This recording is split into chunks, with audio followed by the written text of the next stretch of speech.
So, Alex, welcome to the IFSC Lounge. I just want to make it clear this is not my home. There's no mountains in the background. I'm on a beach on holiday. But, Alex, where are you speaking to us from in the world? I'm calling in from my closet, my podcasting booth at home. I'm in Las Vegas. No, is that the closet? Is that where you do all the media stuff? Yeah, this is where Climbing Gold comes from. This is where I record Planet Visionaries, this other podcast I host. This is where I do an awful lot of my work now. It's just sitting in my closet. I just want to say I'll be joining you on Climbing Golds at some point in the future. Oh, cool. Yeah, Fitz has asked me to come and talk about Olympics and stuff. So, oh, that'd be great. You can finally explain to us how it all works. We'll be like, wait, so what are the rules? I've got to work it out myself at that point. I'll have to read into it. Alex, obviously, you and me did the Salt Lake City competition. And that was your first IFSC event from not watching it from behind the scenes. So I just love to know your overall opinions on the competition. Like, what did you think of it all? Oh, I was so into it. I found it all super inspiring. I was into the competitors. I enjoyed the commentating. Like, I just thought it was so fun. And I mean, because part of it for me was all the time surrounding the competition. Because in between each round of competition, I went across the street to a different commercial gym and then just climbed in the gym. And I wound up seeing so many of the competitors and so many of the para competitors who were going to be competing a couple days later were over in the gym climbing. And it's just unusual for me to see so many elite climbers of all types climbing. I don't know. I was just like, wow, this is cool. I was really into it. Were you in any way like starstruck is the wrong word, but obviously like people see you as you're one of the most well-known climbers in the world. And like you have I was starstruck when I had to do commentating with you, but do you sort of get that thing with climber? Are you like, oh my God, that's Natalia Grossman over there? Or, do you have that side of it? No, I wouldn't say I was starstruck at all, but I would say I was very impressed by the overall. I mean, I think that I draw inspiration from high quality climbing the same as anybody else. And so seeing all the competitors, and I mean, I think for me, there were so many competitors that I'd never seen before and never heard of, didn't know anything about. And I was like, this is some random person who is so good, and it just reminds you that there's this super high level of performance out there that I just don't even know anything about. It's like, and it was a good way for me to sort of get out of my own scene, like, because I have my friends that I climb with all the time. And then you realize that there's just this elite level that I'm just not at all connected to. I was like, wow, That is cool to see. Yeah, it was amazing. And feeling that psyche that you had for those athletes was really cool. Actually, so since the Salt Lake competition for Climbing Gold, we've been interviewing a handful of the competitors leading up to the Olympics. And so the last couple of days, I interviewed Sam Watson and we interviewed Emma Hunt yesterday. And it's been super fun to interview them, super fun to go deeper and learn a bit more about, their effort that goes into it. Yeah. But I think it's been really helpful to have been at the Salt Lake World Cup just to see what it's all about before I interview them, because I have a much better sense now of what the competition is. Because when we were doing commentary, we were sitting in the back of this dingy warehouse that's like leaking water. And then there are random people doing these insane speed warm-ups and things like, there's just some random woman just like running super fast through an empty warehouse. It looks like a Rocky montage, like some training thing or something. And I was like, This is crazy. And so then once you see that, it makes it a lot easier to talk to the other speed climbers, because you're like, oh, this is what they're living with, like this is what all their peers are doing. Yeah. And one thing I was really liked is the fact that, because there tends to be this thing, especially with outdoor climbers to speed climbers, where it's kind of like, it's not a proper sport. And it always kind of makes me very angry because I see how much training they do. And to me, I don't understand this thing about climbing being a thing. It's kind of like this thing that we made up and then we decided these different types of it. And, we're all doing this thing. So you don't obviously have that opinion. You don't see speed climbing as this bizarre sort of part of the sport. No, I love speed climbing. And I kind of think the speed climbing is going to be the climbing at the Olympics. Like, it's going to be what people care about. And actually, and I was talking to Sam Watson, interviewing him, and he's the world's fastest Olympian, because speed climbing is the fastest event at the Olympics. I was like, if he won the Olympics, with a 4.5 second time, he could be on the cover of a Wheaties box or something, like a straight up like national hero, because he would be the fastest Olympian in the world. You're like, how cool is that? That's so cool. I feel he should do Sam Watson's marketing. You need to be his manager or something. Actually, well, no, I connected him with my agent, because I was sort of like, you should talk to somebody. Like, you should at least like talk to someone, because he's just like a random kid. I was like, Like, and if you're poised to be the fastest Olympian in the world, you should talk to an agent. Just have a conversation, Yeah. And Sam is so cool. But I remember him saying to me a while back, he was like, Matt, whatever you want to do for media, he's like, I'm down with it. Like whatever, anytime. And obviously I don't take the piss with that, but like he really wants to push his sport and explain it for people who don't understand. Yeah, he was very well spoken. I was very impressed. I told him, I was like, man, at his age, when I was 18, I couldn't even speak publicly at all, let alone articulately about things that matter. Yeah, I was super, super impressed. Yeah, he is amazing. Right. I wanted to start a bit at the beginning because there are people who are watching this who don't know why you're on this podcast. So first of all, I got asked a lot of questions. I still get asked a lot of questions about why you did Salt Lake City. So what is your plans for the Olympics, as much as you can sort of reveal at this stage? Well, so honestly, I'm not actually sure what I'm supposed to be doing at the Olympics. I know that I have a contract through the OBS, the Olympic Broadcast Service, and they licensed other networks. But basically, I've just tried to make myself available to whoever is interested, that I'm into the Olympics. I think climbing competition is cool. I'm psyched. I want to participate in whatever way I can be most useful. So I think right now the plan is maybe to be interviewing competitors and doing, sort of like before and after interviews with the folks. But honestly, I will do whatever anybody asks me to do. And I think actually the IFSC... Shut my door. Hang on, wait a sec. Oh, yeah.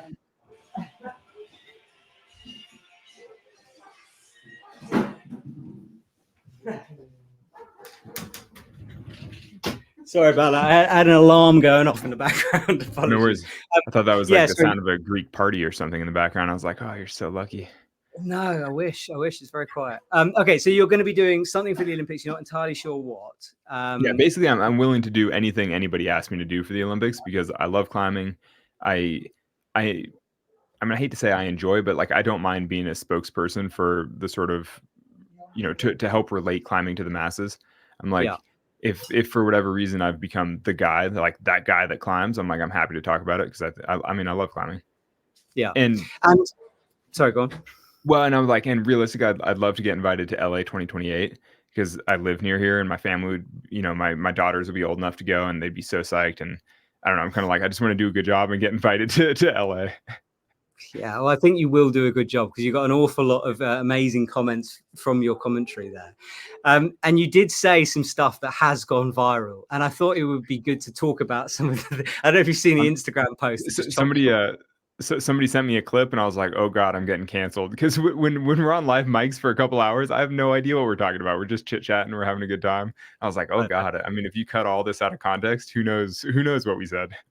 And they did. And that is on Instagram for anyone to watch.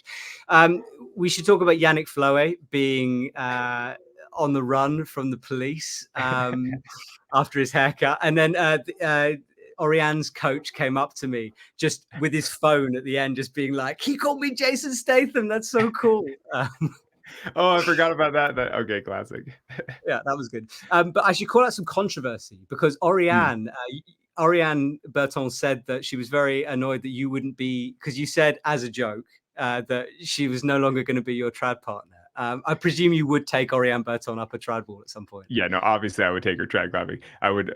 Rather she would take me trad climbing. But I think that whole exchange, when you listen to it in context, just had to do with body position and lie backing and, like how well somebody could like lie back up this corner, which looked like trad climbing. But no, I have no question that she's a much better trad climber than I am. But, in that moment, I was sort of like, oh, she's just not quite nailing the moves the way some of the other competitors were. I think she'll forgive you. I think you're all right. If I meet her in person in Paris, I'll apologize. Yeah. But joking apart, like, do you think, because for me, I look at someone like Yanya and, whenever she has an off day, she goes outside and crushes everything. When these guys stop competing at some point, it is going to be interesting, isn't it, to see how they move into the outdoor world and what's going to happen, because they're bringing all their experiences of dynamic moves and understanding of bodywork into outdoor climbing. Do you see sort of Olympic gold medalists pushing the limits of our sport, or do you think it all sort of equals itself out when you're out on the rock? I totally think so. Though actually, I think that for a lot of disciplines of outdoor climbing, we're going to see the people who didn't quite qualify for the Olympics pushing the limits, because it's like when you have the people who are the third best in their country who didn't quite make the team, but realistically on a different day could have been Olympians. Like those are the people who then have something to prove and the talent to back it up, who go outside and they're like, well, check this out. Because I mean, that's actually been one of the themes that we've sort of explored on and off through Climbing Gold, through the podcast, is the sort of the spectrum between adventure and athleticism.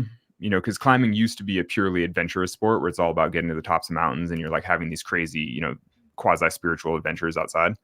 And now it's much more of an athletic sport. You have Olympians who are, basically like elite gymnasts who are full like training indoors nonstop. But the thing is that when you have that high degree of athleticism, you're able to have outrageous adventures if you choose to. And so I think when people are either aged out of competition or they retire for whatever reason, or they just don't quite make the team, but they're still hungry, they still have something to prove, they want to make a point, they're suddenly able to do things that nobody's ever done before. And I think that's where we're really going to see big jumps in the sport.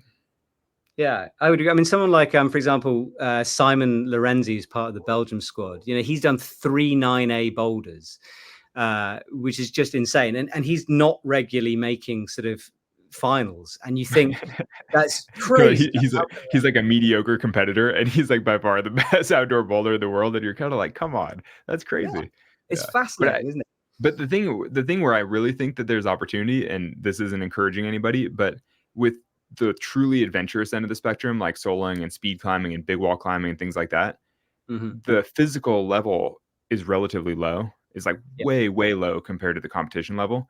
And so all it takes is the right kid who doesn't quite make the Olympics or something, but routinely onsites 8C or 8C plus outdoors. You're kind of like, yeah, they could easily onsite solo, 7B big walls, and things like that have never been done before, or like not really, like barely. Yeah. And, somebody could easily make a huge mark like that if they wanted to. And do you think the mental side is the same? Because, in terms of being able to handle that pressure, especially on an Olympic stage, and then taking that ability to control your own temperament outdoor soloing, like, to me, there's an obvious link between those two. Yeah, I think there's a link. I don't think it's exactly the same, because I think that even if you're an incredibly seasoned competitor, you'd still be afraid for your life when you go outside, and vice versa. Like I feel very confident outside, but if you put me in the bright lights in front of a ton of people, I would feel tremendous pressure. And so I think that you could apply some of the same tools, and like if you're really good at one thing, I think it'd be easier to get good at the other, but I think it would still take some practice to go back and forth between them. Because the other thing that went kind of viral was you saying that you were really scared when you were dropping into the corner on the boulder that we did on the climbing club show.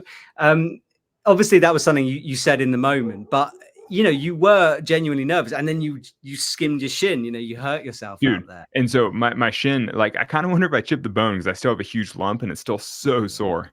It's like, God, I'm so sorry. Still very no, it's fine. I mean, that's the nature of, but it made me appreciate that real competitors must get very good at falling, because if you're sliding off volumes all day, every day, you must get really good at that. And I just must be really bad at it, because I slid off one volume and I cracked my shins so hard.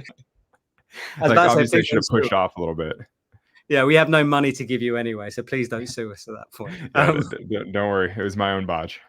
Okay, that's good. I wanted to talk about money, actually, and I'm looking at my screen here, because the other thing that we talked about, but I couldn't really answer in the moment, was about athlete pay. And I've gone away and found that out, because on a live stream, I didn't necessarily want to say the wrong thing. And also it is tricky politically about what to say for that. So basically, just to let you know, it's and everyone who's watching who's interested, it's capped at 12,000 euros. Which is split, and 6,000 of that is split equally between the top 8. And it is a 5% increase every single year. And the reason it's capped is because it's up to the individual organizers who run World Cups to pay that prize money. So I think the idea is to stop a very rich organizer putting loads of money into it, and then stopping an organizer who wanted to do a World Cup who doesn't necessarily have the funds to put into that. But I think practically that means I think a competitor was explaining to me that it means that sort of up and coming sort of countries can't buy all the best comps, because if you put huge prize money at certain comps, then everybody would go, say, compete in whatever country. Let's say the Democratic Republic of Congo is like, we are going to host the biggest World Cups. And, if they do enough prize money, everyone's going to their comps and everyone's skipping the other comps. And then that provides a sort of asymmetry, sort of imbalance in the overall season, which I was like, I get that. I get that it maybe should be capped, though it's kind of too bad for the competitors, because if it's not capped, then they could choose 2 comps, make a living, and call it a season. Agreed. Agree. And I think there is an argument to be, because I mean, I do private comps quite often outside of the season. And that's something that regularly I get asked about, because organizers are like, look, should we put the prize money up, or should we spend that money on inviting people? You know, it's tricky. But I think there is. If you put enough prize money at a comp, people will come. You know, it's like, I mean, like if there's enough prize money, I mean, and that's true for every sport. I mean, if an event has enough prize money, the best climbers will come because it's worth it. You know, it's. No, exactly. And I think the other defining factor with the IFSC is the fact that we don't run that many competitions. So let's say that we had a comp every week or every, 2 weeks or something, then the sort of amount of income that generate would help the prize money go up. But we're not quite there in terms of the size of the sport. But there is this understanding that, like, we know it's not enough money. Like, if you're a pro athlete and that's your living, it's not enough to get by on. So I thought it was a really good thing that you brought up, and it was an interesting discussion that came out of it. And it's interesting that you're talking. To be fair, I didn't know it was a political minefield when I asked. So I was just kind of like, how do people make a living? I was just curious. And I was like, oh, geez. I started sweating when you said that. I was like, this is a difficult one for me to answer. But I wanted to kind of flip that question over to you, because obviously you're a climber who now makes, I presume, most of your income from climbing. But, you look back 20, 30 years and that would have been unheard of, that, our sport could make cash, might make money for people. And I just wanted to ask you what you thought about that, because it is a change in our sport from this thing where people used to just go and do, and it was this free thing, into where athletes like yourself and others are actually earning a living from. I just wanted to know your sort of thoughts on it, really. Yeah, I think it's been a steady ramp over the entire time that I've been a climber. So I've been climbing almost 30 years. Mm-hmm. And I think you're right that 30 years ago, the quote unquote professional scene felt like it didn't exist. I mean, there were a handful of people getting paid money to rock climb, but very few, and they were only getting paid by brands. It was a totally different sponsorship landscape. And then I think, I've been a sponsored rock climber for 17 years, something like that. Mm-hmm. And in that time, it definitely has grown a ton. The athlete teams have grown. There are more people making a living. There are more people getting paid. There's more money being paid. There are more brands putting money into the sport. There are way more commercial opportunities, because I think as a professional rock climber, I mean, I think my situation is probably, is different than average, but I think that one similarity is that I get, maybe a third or half of my income from sponsorship, like from brands that support me. But then I get a fair amount from corporate speaking and sort of doing events and things like that. And then a fair amount just from like random one-off media things, like a TV show that I do, or like a commercial, or like something. And I think that a lot of those kinds of opportunities have really blossomed for all kinds of climbers, like even not the most high-end, like elite, well-known climbers. Like everybody has more opportunity now with random things like that, like and especially with social media, there are just so more ways to sell things, basically. Yeah. So even at the sort of lower tiers of sponsorship, you can still make some amount of money. I don't know. Yeah. I mean, I think, it's interesting because just in the time that I've been a professional, I've also seen the whole social media landscape blossom with, like, now you can sort of be an influencer as opposed to a straight up professional. And I think that what's probably frustrating for a lot of the competitors is that they are the most elite climbers in the world, and that, like, they are the best climbers in the world by measure of performance. And yet, they're probably scraping by a lot of the time.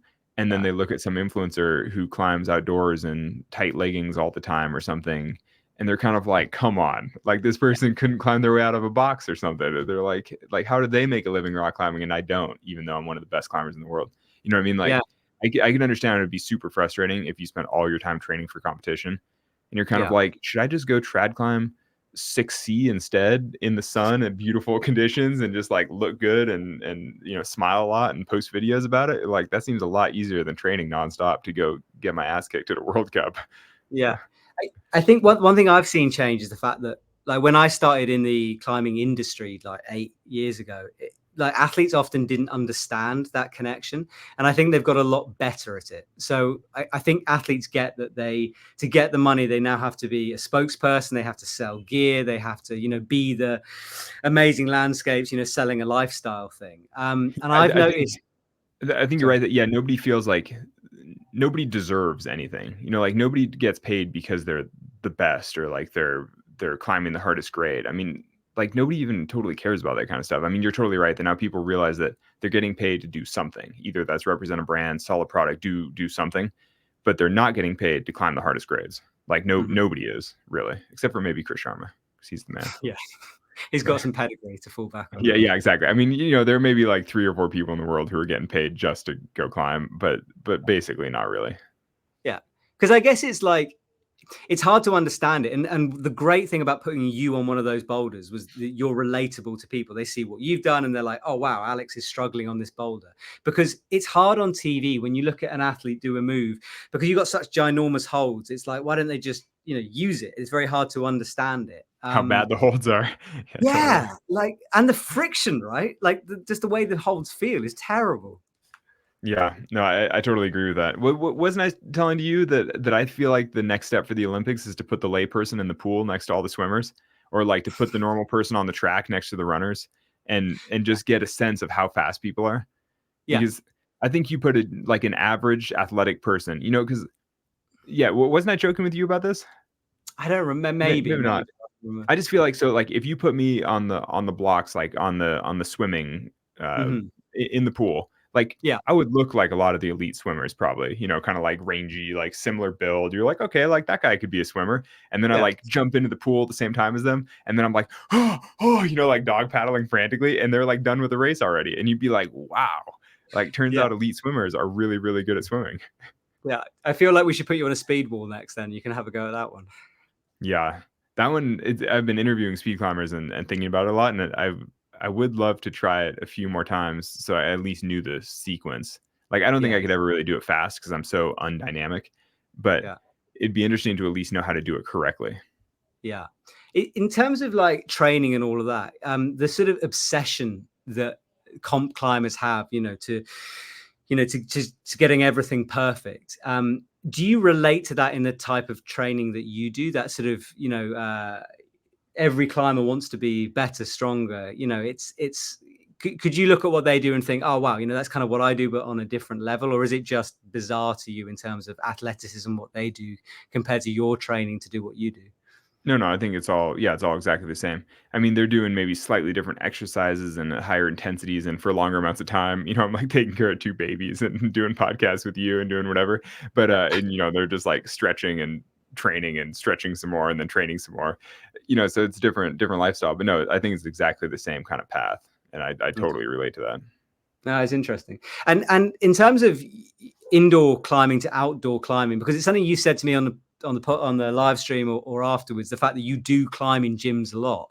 And I was surprised by that, because I think I have this image of you just when you have a training session, you pop out and solo 15 routes and that's your training. But you're in the gym, right, on a fairly regular basis. Is that correct? I'm in the gym a lot now. I mean, I travel a lot for work, not a ton, but when I travel for work, I always go to the gym. So I just drop into like random small town gyms in random parts of the country.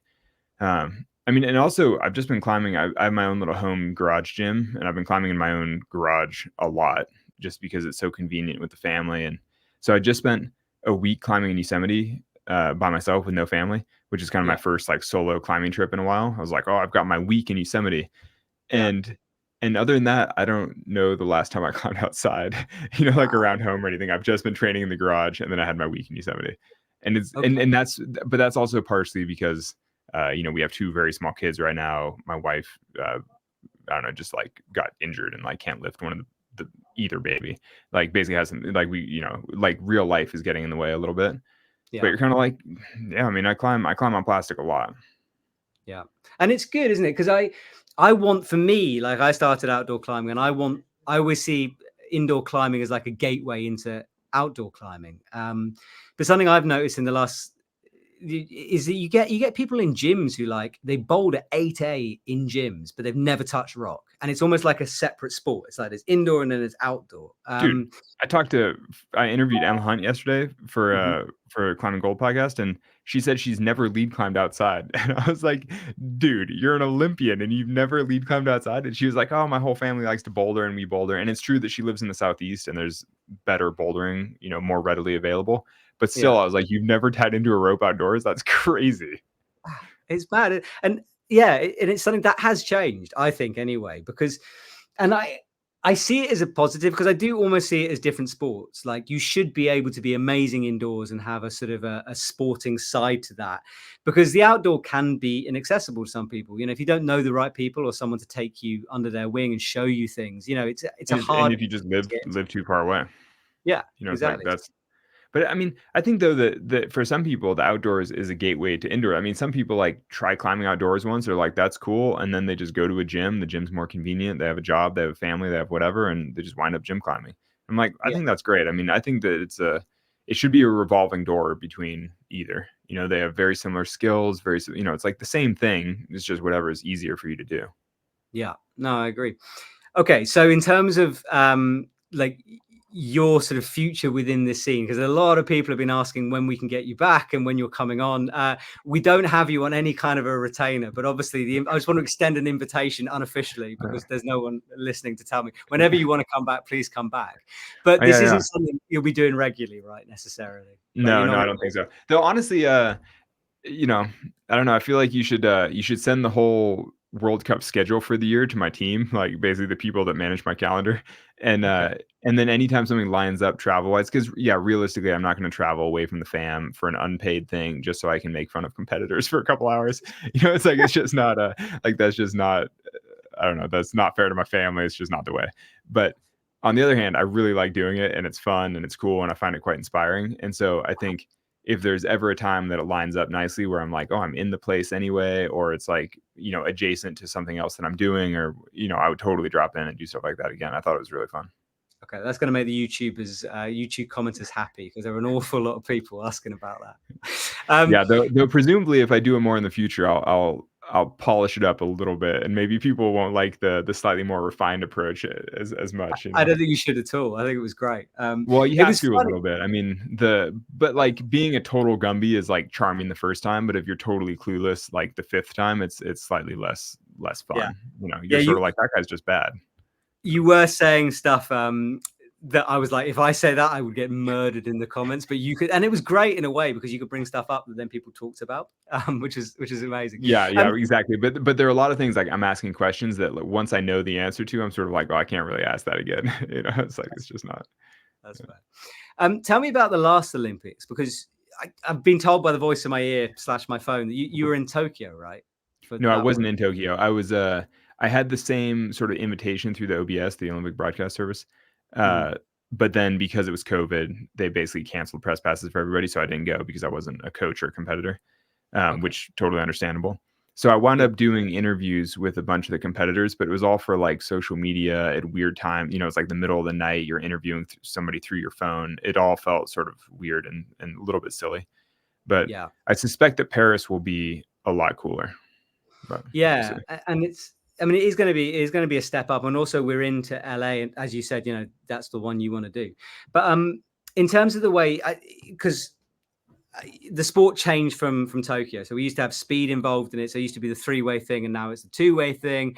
And I think the plan is to hopefully maybe have medals for every single discipline. Does that make sense to you? I don't know. Have you watched any of the combined format when there's boulder and lead together? Yeah. Bouldering. Yeah.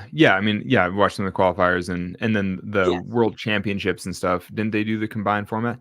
I kind of think that the ideal thing to me for the Olympics would be 4 medals where you have each discipline individually and then a combined format because I like the all three together as a world's best climber kind of thing. You know, I mean, I understood why the competitors all complained about it in Tokyo because it's annoying to be forced to train something that you don't like to do, you know, Yeah. whichever discipline isn't your preferred, you know, you don't want to be forced to train it.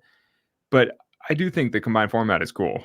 Like having all three together, you do find a very well-rounded good climber. Yeah, I would agree with you. And something I found fascinating is that what people did enjoy in terms of the athletes is the fact that they got to try out someone else's sport. And some of them had never attempted speed. And Mm. they're all saying, you know, this is hard. Like what they do is difficult. And there was this respect gained between everyone Mhm. that I really liked to see. Well, and I Um, mean, look, like some of the standard beta for speed climbing now is like the Tomoa skip, and you're sort of like, oh, well, Tomoa only pioneered new beta on the speed route because he was an elite boulder being forced to speed climb. And so it just makes you think that if there's a little more crossover like that, you wind up with interesting breakthroughs here and there. Yeah. And especially with the, at the moment we have Boulder and Lead together, which I really, as a format, I enjoy it because it's always interesting. We have 2 zones instead of 1 zone. That keeps people climbing for longer on the boulders. And I do like it. But like, do you think there is specialisms in the sport anymore? Because, we used to have like boulderers, lead climbers and speed climbers. And now the boulderers and the lead climbers are very similar. But in your outdoor world as well, we know you for solos, but you go bouldering, you go lead climbing, you have aspects of the sport you do everything on. Yeah, but I'm a terrible boulder. I'm like a mediocre sport climber. I mean, no, I think there is still specialization. I mean, I see what you're getting at, that there's tons of crossover within the competitive space. But even still, the world's best speed climber can't even touch the lead routes, at a World Cup or the boulders, really. And so, yes, there's crossover, but if you're the best in one of the disciplines, you're probably not the best in the other ones. And so I think there's still specialization. Yeah, especially, I mean, yes, you're right, between speed, especially like that is, and that was the bad things about, Tokyo, is the fact that the climbs look silly. Well, we'll say, back to the combined format, though, I do suspect that some of the training techniques that go into training speed climbing would be quite useful for bouldering. And and so I wouldn't be surprised if people had to train speed if they wound up employing some of the techniques to improve their bouldering, because there's a ton of crossover in terms of dynamicism and sort of explosive strength. And so I don't know. I just think there's stuff to be learned between all the disciplines, but I think that the specialization will probably increase. Yeah, no, I would agree. It's really interesting hearing you. I had no idea you were this interested in this kind of world. And there was something you said when you were trying the boulders. You looked out at the stadium, and there was quite a few people watching you climb. And you said you sort of slightly felt the pressure of that. You didn't like people watching you. That interested me because so many people watch you climb. So no, but people watch TV. The thing is that, like, I've been filmed doing a lot of things, but when I'm being filmed, it's just me and one of my friends, some close friend hanging on a rope next to me. That's really different than having 1,000 people you don't know watching you. And yes, eventually, millions of people might see it on television or whatever, but I don't see that. I don't see those people. Like, I don't know about that. That happens a year later. I don't even care about that anymore. At that point, I've forgotten the whole experience because it's so much, it's so far down the road. And so in terms of lived experience, it's wildly different. Huh. That's so interesting you saying that, because I just presumed that you wouldn't feel it, like it would just be waters off a duck's back, you just get on with it. But I'm sure I could. I mean, if I was actually competing, I'm sure I would employ the same techniques as the competitors. I'd get over it. I would tune out the crowd, or I would learn to harness it and be like, use that to boost my energy or whatever. But it's just that I never have to deal with that, really. Well, actually, no, that's not true. I do a fair amount of corporate speaking, like public stuff, where you suddenly are on a stage in front of 1,000 people talking about, preparing for rock climbing and things like that. And that all feels pretty easy for me now, like relatively comfortable now that I've had a ton of practice with it. But let's say that you're at Red Rocks or something, you're bouldering, and there's obviously people watching because it's you. Do you feel that pressure to sort of succeed at something? I hate that. I hate that.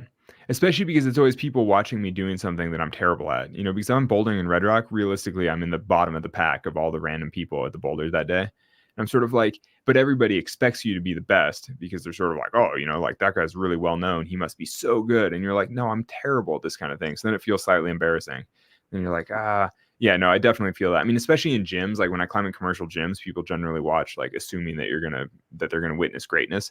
And you're like, yeah, you're going to witness goodness, yeah, I'm a good gym climber, but I'm definitely not a great gym climber. So it's like, you're not going to witness anything that's like legendary. You're just going to be like, oh, that guy's a really good gym climber. It's sort of like, oh, it's always a little bit embarrassing. It's interesting. And do you think you'd ever have another angle at coaching? Because I know, the physical aspect is different, but in terms of like that preparation, could you ever see yourself taking a young athlete under your wing and being like, you know what, I'm going to look after that mental side of the thing and help you through this stuff? Would that interest you? I don't know if I would. I don't know if I'd be actually good enough at it to really help somebody. I mean, I would, if anyone ever asks. I mean, I'm happy to talk to anybody about anything and just like help. But I don't think I'd ever be a real coach. You know what I mean? Like, I don't think there's enough there to really help somebody. I don't know. We'll see. Maybe. Though. But I will say that it's just in the last year or two that I feel like that I'm starting to spend more time climbing with younger climbers and like chatting with younger climbers more. And occasionally, and even just like beta for like, where should you go this time of year? And like, what could you climb? And what's a good project? And like, what's the good strategy to try that project? You know, like what's the sunshade that time of year? Like, can you even do that? Or will it be too hot? Things like that. I do enjoy, you know, like when you spend 20 years learning a bunch of stuff, you're kind of like, oh, it is nice to share it a little bit. It's like, may as well save somebody else a bunch of hassle by just giving them a little info. No, agreed. Well, I know people cannot wait to see that next Olympics and see what you bring to that in terms of being that role. Just briefly talk to me about that whole weekend when you were there, because you did the commentating with me, but outside of it, you said you went to the commercial gyms, but what were you doing in Salt Lake City generally? You know, did you wander around isolation? Did you have a look at the boulders? Because I didn't really see much of you apart from in that booth. So what did you spend your time doing apart from that? It's just, I mean, friggin' surviving. I don't know. I mean, I filmed a couple things for the OBS. So I was also doing other filming, which I guess was separate than the commentating with you, but it still felt like the same thing to me because it's still like talking about the competitors, talking about the competition. So we filmed that stuff in the commercial gym. I did a couple gym sessions. I mean, I was in Salt Lake just for that competition, but it was tacked on to the end of a sort of work travel sequence I was doing. So I'd attended a fundraiser for my foundation in Boulder, which is like a 45-minute flight away. And so it's kind of on the way home, perfect timing. It's all kind of like, you know, this like lines up well with the stint of travel that I'm already doing. So that's why I came through Salt Lake. But yeah, I basically was just all in on the comp the whole day. I mean, I stayed in that hotel above the commercial gym. So I was like, literally my room is like above the boulders. And I like woke up, I came down, I did commentary with you. We like filmed some stuff. I bouldered, I did more commentary, I chatted, and then I flew home, you know? Yeah. I mean, because also like Sunday night, the women's finals night, I dipped out like 10 minutes before the end of the women's finals. And, you know, I was home an hour later. So like by the time they finished the podium, I was like back at my house. No way. Like, oh, it's, you know, it's pretty chill.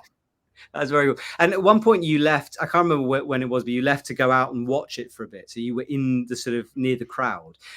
For people who haven't been to a World Cup, what's that like? Because it is special, isn't it? Feeling it's that way better. It's so cool. The energy of the crowd was amazing. I mean, that was one of my big takeaways from the weekend was that being there in person, the walls felt way bigger, looked way taller. The problems are way longer. You know, like watching on a screen, you're kind of like, oh, they jump from hold to hold. But then when you see it, you're like, they're jumping 6 feet from hold. You know, it's like 2 meters in between each hold. And you're kind of like, they're covering like 6 meters over the course of the problem. And you're like, dude, these are really, really long and big problems. It's like kind of crazy. And so seeing it in person just gave me a much greater respect for everything that was going on. I was like, this is crazy. Yeah. And that atmosphere, isn't it? Like when they sort of like, to me, it's that I love it when an athlete takes their time with it. You know, when they top a boulder and they come down and they turn to the audience, they really, I don't know, just take it all in and suck in that atmosphere. I think that's such a special moment. I think one of my favorite experiences in climbing personally is when I stick something that I didn't think I could stick. You know, like when you sort of exceed your own expectations, when you're like, sure, you're falling off, but you throw for a hold and then you stick it and you're like, I'm still on, and you keep fighting and it's amazing. And I think that in competition, you see so many of those moments, except that when they happen, the whole crowd starts screaming. And so it's like, you know, the best moments in climbing, but celebrated by tons and tons of people who are celebrating the same thing. It's like, it's pretty cool to see because the competitors, you know, you can see that they surprise themselves from time to time. You know, it's like a lot of competitors are like, oh, I'm just going to try something and then it works. And they're like, oh my God, it worked, you know, and then the crowd goes insane and you're like, that's so cool. Like who knew that people could do that? Yeah, I would agree with you. It's great having, and I think this is what the thing I loved about having you is because when I get an athlete into the commentary box, you know, they've done it. They compete on a regular basis. They've either commentated with me, but you were like this wide-eyed person who was just taking everything in, and like you could see I was a total Gumby. Yeah, you're like, it's rare that you get a total Gumby who actually does know a lot about rock climbing. You're like, yes, exactly, yeah, and it would usually be people would be very angry at that, but I fed off it because I was kind of like, yes, like this is how cool our sport is, and like you're a guy who everyone knows. Yeah, it's sick, isn't it? I mean, even like just the Salt Lake comp that we were watching. I mean, a few of the moves stand out to me, like that Japanese guy jumping back and forth on the parkour boulder like 10 times, and then the other guy like catching the one-legged squat on the crazy volume. You know, like jumping and like. I was like, I bet he's still in some kind of like knee splint or something, you know. It's like there are a bunch of moves like that where you're just like, God, it's like, who knew that somebody could do that? It's so impressive. So do you still, so when you look at that kind of stuff, are you like, whoa, there's like this rock climb that could have this like jump back and forth thing? Like, we kind of talked about it a bit, but there is potential, isn't there, to take that kind of learning into the outdoor world and Totally. use those things to put new stuff up? Totally. And I think that's been very untapped so far. But but then the thing is that when you go outdoors and you start to think about like running and jumping, you're like, oh my God, I'm gonna die. You know, it's so dangerous. It's so hard to control in a relatively safe way. You know, like you're talking to your belayer, you're like, okay, feed out 4.5 meters of slack, and then give me a really soft catch, and make sure I don't. You know, you're like, oh, this is pretty scary. But yeah, I think there's maybe more actually Tommy and I did a free route on El Cap. The heart route is, I think we did the 3rd or 4th ascent or something last season in the fall. And it has this sort of like 8-foot down dyno where you're like jumping below the level of your feet and probably like more than 2 meters away. It's like really far. This is crazy. It's like classic El Cap climbing where the holds just run out and you just have to like fly over to this other hold.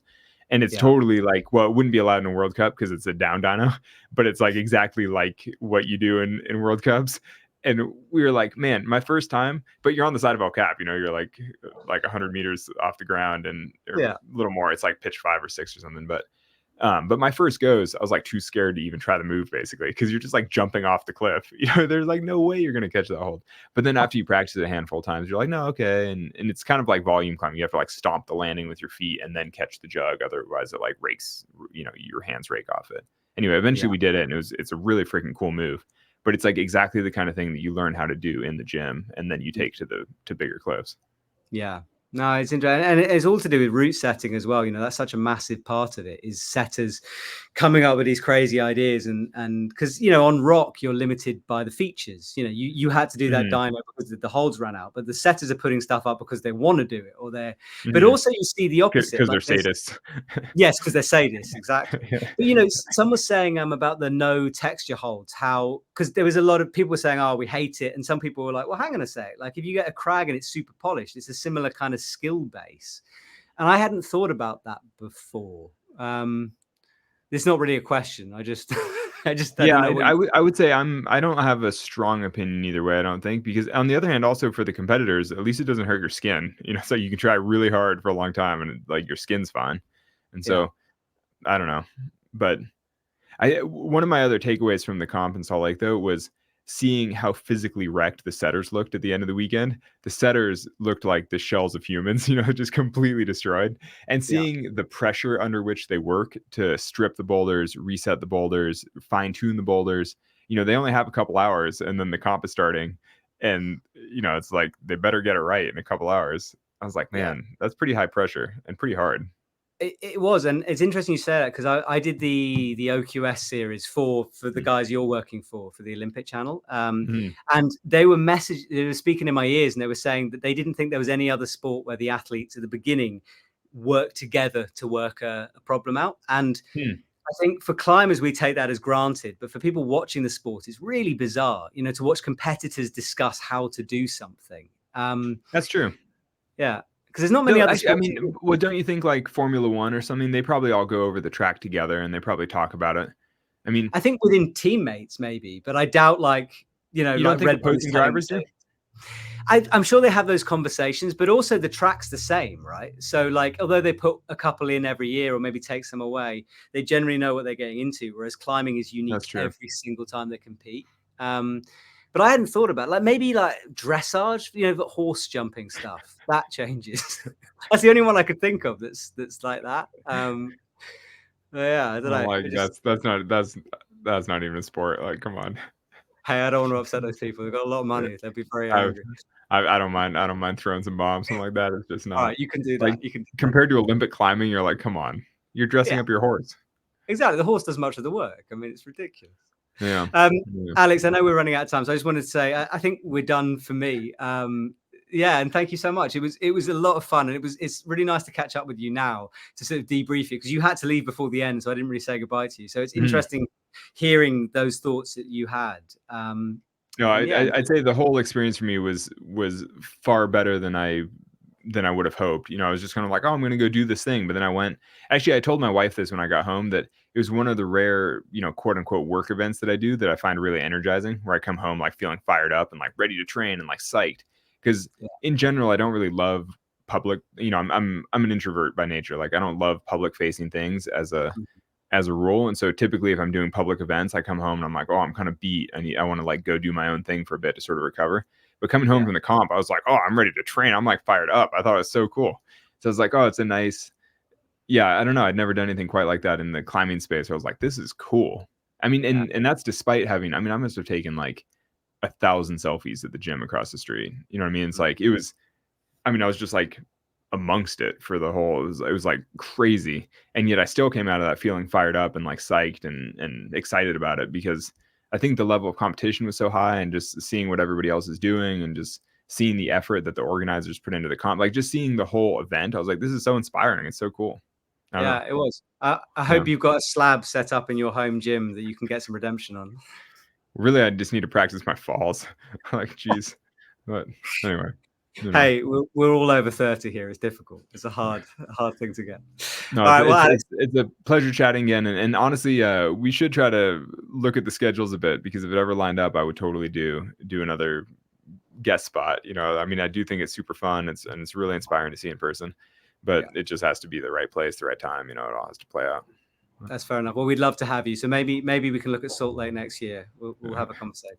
All right. Yeah, nice. Well, thank you so much, and good luck with the Olympics. Hope it goes well. And and thank you for joining us. I'll see you there, no? Yes, I'll see you there. Yeah. We'll have a drink. Yeah, cool, perfect. Yeah, I'll see you this summer then. All right, cheers. Exactly. Thanks, see you later.